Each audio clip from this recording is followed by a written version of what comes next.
Shalom, praise the Lord. आप सभी को जय मसीह की।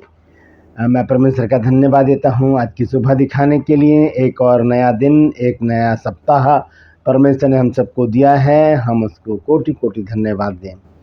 एक नया संदेश लेकर मैं पास्टर राज मसीह आपके सम्मुख उपस्थित हूं और आपने देखना शुरू किया है मेरा यूट्यूब चैनल जिसका नाम है ब्रदर राज मसीह। आप मेरे चैनल को ज़रूर सब्सक्राइब करें, बेल आइकन को दबाएं ताकि नोटिफिकेशन आपके पास पहुंचे। नया वीडियो, नई जानकारी बिना व्यवधान, बिना रुकावट आपके पास पहुंच जाए। मेरे वीडियोस को लाइक कीजिए, शेयर कीजिए और कमेंट्स बॉक्स में आकर मुझसे ज़रूर बातचीत कीजिए। Praise the Lord. आज का संदेश जो है वो बहुत ही गंभीर उस पर है, क्योंकि हम देख रहे हैं कि परिवारों में जो है टूटन है, परिवारों में आपस में बनती नहीं है और टूट जाते हैं परिवार। ऐसा क्यों होता है? इसका कारण बाइबल हमें बताएगी। आज मैं आपसे घर के बारे में बात करूंगा, परिवार के बारे में बात करूंगा कि परिवार क्यों टूट जाते हैं, क्यों स्थिर नहीं रहते और क्या करें ऐसा कि परिवार एकजुट बना रहे। ये बहुत ही गंभीर समस्या है हर एक घर की, और ज़्यादातर घरों की यही समस्या है कि घर बने नहीं रहते हैं। तो इस विषय पर बातचीत करेंगे। पूरा संदेश सुने और इसे शेयर करें ताकि और भी लोग इन बातों को जानें। ट्रू पल्स में आज का सवाल है, आपको बताना है कि एक प्रभु का दास है जो भाड़े के मकान में रहा 2.5 साल तक। वो कौन है? जानते हैं तो कमेंट्स में लिख दीजिए, नहीं तो डिस्क्रिप्शन में आपको इस सवाल का जवाब मिल जाएगा। और दूसरी बात यह है कि अगर आप प्रभु के दास दासी हैं, इवेंजलिस्ट हैं और आपको मौका नहीं मिला है बाइबल स्कूल जाने का, बाइबल कॉलेज जाने का, सेमिनरी में जाने का, तो आपके पास एक मौका है। हमारे पास बुक्स हैं, 20 बुक का सेट है।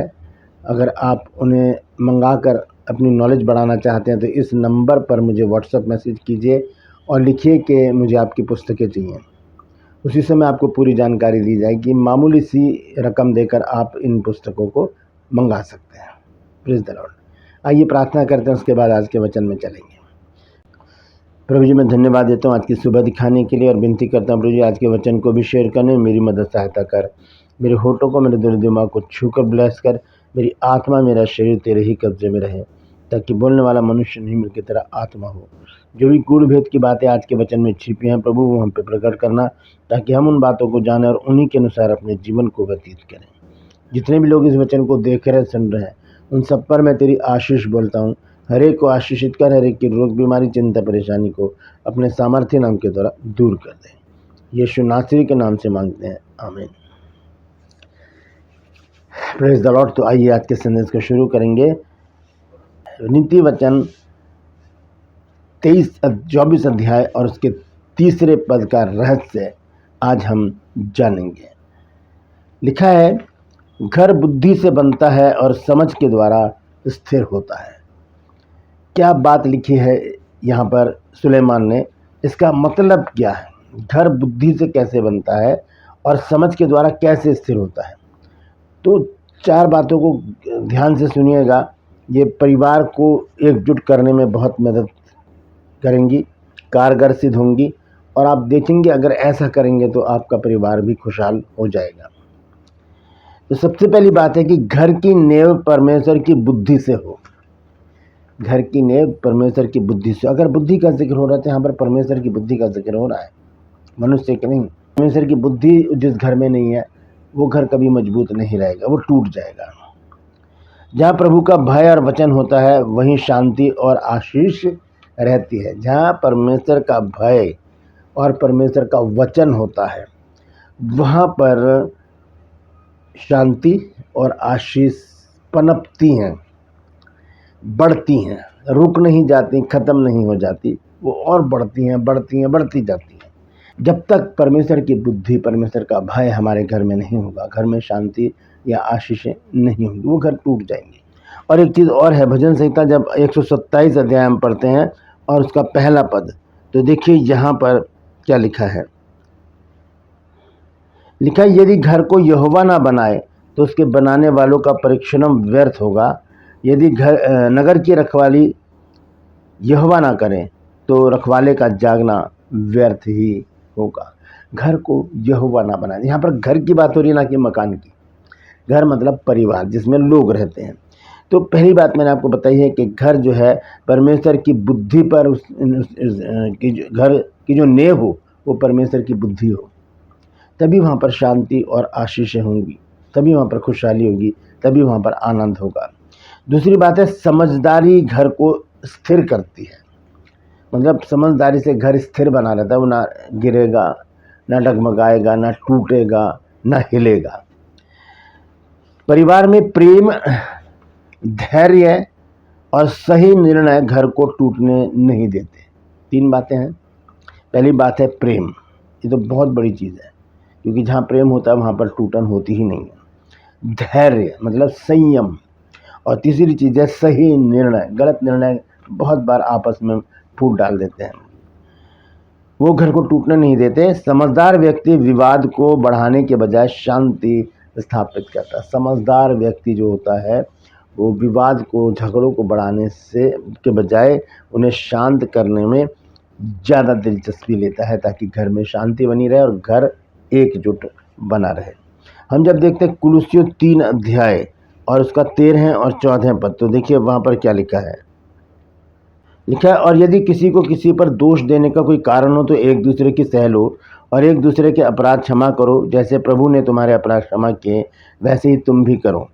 और इन सब के ऊपर प्रेम को, जो सिद्धता का कटिबंध है, बांध लो। तो एक दूसरे को सहने की ज़रूरत है, यानी कि मुंह से बात निकली और बुरी लग गई और फिर वहाँ से भी यहाँ से भी दोनों तरफ से तू मैं हुई और फिर वो झगड़ा बढ़ते बढ़ते बढ़ते घर की टूटन पर आ जाता है। पहली बात तो यह है। दूसरी बात है याकूब 1:19 जब हम पढ़ते हैं तो देखिए वहाँ पर क्या लिखा है।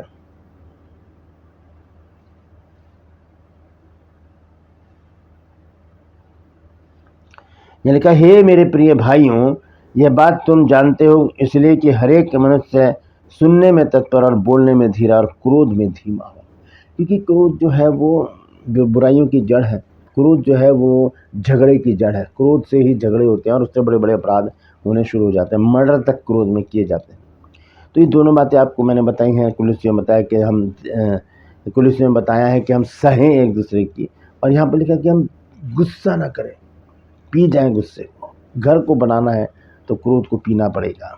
दूसरी बात, तीसरी बात यह है, वचन पर बना घर कभी नहीं गिरता। परमेश्वर के वचन पर, जिस घर की नींव परमेश्वर का वचन होगा वो कभी गिरता नहीं है। जो परिवार परमेश्वर के वचन को सुनकर उस पर चलता है वह आंधियों में भी स्थिर रहता है। आंधियों में भी स्थिर है। यीशु मसीह ने नहीं कहा कि आंधी आएंगी, बाढ़ें आएंगी तो उस घर पे टकराएंगी लेकिन वो गिरेगा नहीं। आइए उस वचन को देख लेते हैं ना। मत्ती 7 अध्याय है, उसका 24 और 25 पद। इसलिए जो कोई मेरी ये बातें सुनकर उन्हें मानता है वह उस बुद्धिमान मनुष्य की नाई ठहरेगा जिसने अपना घर चट्टान पर बनाया, और मेह बरसा और बाढ़ें आईं और आंधियां चलीं और उस घर पर टक्करें लगीं, परंतु वह नहीं गिरा क्योंकि उसकी नींव चट्टान पर डाली गई थी। चट्टान कौन है? हमारा प्रभु यीशु मसीह। उसकी नींव, और हमें बताता है यूहन्ना 1 अध्याय, आदि में वचन था, वचन परमेश्वर के साथ था और वचन खुद परमेश्वर था। तो यीशु मसीह तो वचन है, और इसी पर हमारा घर की नींव जब होगी तो आंधियां आए, तूफान आए, टक्करें आए, शैतान के जलते हुए तीर आ जाए, वो हिलेगा भी नहीं, हिलेगा भी नहीं। परमेश्वर के द्वारा वो स्थिर हो जाएगा। यहोशू क्या कहता है इस बारे में? वो कहता है कि आइए देखते हैं यहोशू की पुस्तक, उसका 24 अध्याय और उसका 15 पद। यहोशू अपने घराने के विषय में कितने विश्वास से इस बात को कहता है कि मेरा पूरा परिवार मेरे साथ है। वो कहता है कि यदि यहोवा की सेवा करनी तुम्हें बुरी लगे तो आज चुन लो कि तुम किसकी सेवा करोगे, चाहे उन देवताओं की जिनकी सेवा तुम्हारे पुरखा महानद के पार किया करते थे, और चाहे एमोरियों के देवताओं की सेवा करो जिनके देश में तुम रहते हो, परंतु मैं तो अपने घराने समेत यहोवा की सेवा नित्य करता रहूँगा। घराने समेत पूरा परिवार जब एकजुट होता है तो वो एक सामूहिक प्रार्थना बन जाती है, और इस प्रार्थना का जवाब हमें बहुत जल्दी और तुरंत मिलता है। आखिर में ये बहुत महत्वपूर्ण बात है, आखिर की बात है, प्रेम और एकता घर की शोभा है, उसकी सजावट है। प्रेम और एकता, ये घर में यदि प्रेम और मेल मिलाप हो तो वही सच्चा सुखी घर कहलाता है। प्रेम और मेल मिलाप, मिसाल बन जाता है। वो लोग भी गवाही देते हैं कि देखो कितने अच्छे लोग हैं, कितना प्यार मोहब्बत से रहते हैं, इनके घर से कभी हमने लड़ाई झगड़े की आवाज़ें नहीं सुनी। हम मिसाल बन सकते हैं लोगों के लिए, एक रोल मॉडल बन सकते हैं। परमेश्वर चाहता है कि परिवार एक मन होकर उसकी आराधना करे। परमेश्वर ये नहीं चाहता कि एक उधर रहता है, एक उधर रहता है और अलग अलग कहें। नहीं, एक मन होकर, एक घर में रहकर, एक छत के नीचे रहकर परमेश्वर की आराधना करें। पहला कुरिन्थियों 13 अध्याय जब हम देखते हैं और उसका 4 से 7 पद तक, पहला कुरिन्थियों और उसका 13 अध्याय 4 से 7 पद तक यहाँ लिखा है, प्रेम धीरजवंत और कृपाल है, प्रेम डाह नहीं करता, प्रेम अपनी बड़ाई नहीं करता और फूलता नहीं, वह अनरीति नहीं चलता, वह अपनी भलाई नहीं चाहता, झुंझलाता नहीं, बुरा नहीं मानता, कुकर्म से आनंदित नहीं होता, परंतु सत्य से आनंदित होता है। वह सब बातें सह लेता है, सब बातों की प्रतीति करता है, सब बातों की आशा रखता है और सब बातों में धीरज धरता है। ये प्रेम की परिभाषा यहाँ पर लिखी गई है। जिस घर में ये वाला प्रेम होगा वो घर कभी भी नहीं टूटेगा, क्योंकि प्रेम ही परमेश्वर है। और दूसरी चीज़, भजन संहिता 133 अध्याय और उसका पहला पद जब हम पढ़ते हैं तो देखिए वहाँ पर क्या लिखा गया है। लिखा है, देख ये क्या ही भली और मनोहर बात है कि भाई लोग आपस में मिले रहें। जब हम मिले रहेंगे, क्योंकि ये 5 उंगलियां हैं, अलग अलग हैं, तो इसको कोई भी तोड़ देगा, लेकिन जब ये मिल जाती हैं तो ये मुट्ठी बन जाती हैं, ये मुट्ठी बन जाती हैं। तो बहुत ज़रूरी है घर की नींव जो है वो चट्टान पर हो, घर की नींव परमेश्वर की बुद्धि पर हो, घर में प्रेम हो, घर में धैर्य हो, घर में क्रोध ना हो, प्यार मोहब्बत हो, आदर मान हो, तब वो घर बना रहेगा।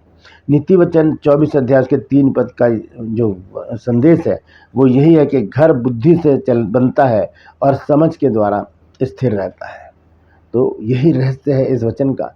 परमेश्वर हमें बताना चाहता है कि घर को हम कैसे बना के रख सकते हैं, क्योंकि जिस घर में लड़ाई झगड़े होते हैं वो घर घर नहीं होता। जहाँ पर प्यार मोहब्बत है, जहाँ पर एकजुट होकर लोग रहते हैं, वही सच्चा घर है, वहीं पर ही परमेश्वर का वास होता है। अन्यथा और कहीं परमेश्वर आपको नहीं मिलेगा। जहाँ लड़ाई झगड़े हों, तफरके हो, मनमुटाव हो, ऐसे घरों में परमेश्वर की उपस्थिति नहीं होती। तो बहुत ज़रूरी है कि हम एक मन एक चित्त और एक आत्मा होकर, परिवार की बात कर रहा हूँ मैं, परिवार के लोग एक मन एक चित्त और एक आत्मा होकर उस परमेश्वर की महिमा करें, उसकी तारीफ़ करें, उसकी बड़ाई करें। फिर वो हमको धीरे धीरे ऊपर बढ़ाएगा, समृद्धि देगा, उन्नति देगा और हमारी भलाई करेगा। Praise the Lord. परमेश्वर इन वचनों के द्वारा हम सबको आशीष दे। यदि आज आपने कुछ नया सीखा है तो कमेंट्स में ज़रूर लिखिए और इस वचन को शेयर कीजिए ताकि और भी लोग इन बातों को जान सकें। रूपस में आज का सवाल है, आपको बताना है कि कौन परमेश्वर का दास 2.5 साल तक भाड़े के मकान में रहा, यानी किराए के मकान में रहा। जानते हैं तो कमेंट्स में लिख दीजिए, तो डिस्क्रिप्शन में आपको सवाल का जवाब मिल जाएगा। ये मेरा नंबर है। और अगर आप चाहते हैं कि हमारे बाइबल स्कूल की बुक परचेज़ करना, 20 बुक का सेट है। जो लोग प्रभु की सेवा कर रहे हैं उनके लिए बहुत सुनहरा मौका है। इसमें हज़ारों सरमन हैं जो कई वर्षों तक आपके काम आएंगे। तो इस नंबर पर मुझे व्हाट्सएप मैसेज करके पूछिए और कहिए कि मुझे पुस्तकें चाहिए, उसी समय आपको पूरी जानकारी मिल जाएगी। मैं आपसे निवेदन करता हूँ, यदि अभी तक आपने मेरे चैनल को सब्सक्राइब नहीं किया तो अभी सब्सक्राइब कर लीजिए, बेल आइकन को दबाइए ताकि नोटिफिकेशन आपके पास पहुँचे, नया वीडियो, नई जानकारी बिना व्यवधान, बिना रुकावट आपके पास पहुँच जाए। मेरे वीडियोज़ को लाइक कीजिए, शेयर कीजिए और कमेंट्स बॉक्स में आकर मुझसे ज़रूर बातचीत कीजिए। Praise the Lord. आज के लिए बस इतना ही। फिर मिलूंगा एक नए संदेश के साथ, एक नया वीडियो लेकर। तब तक के लिए मुझे इजाज़त दीजिए, लेकिन अपना और अपनों का ख्याल रखिए और घर को टूटने से बचा लीजिए। परमेश्वर की उपस्थिति में रहिए और परमेश्वर को अपना आधार मानकर उसी पर भरोसा रखिए। Praise the Lord. परमेश्वर आप सबको आशीष दे।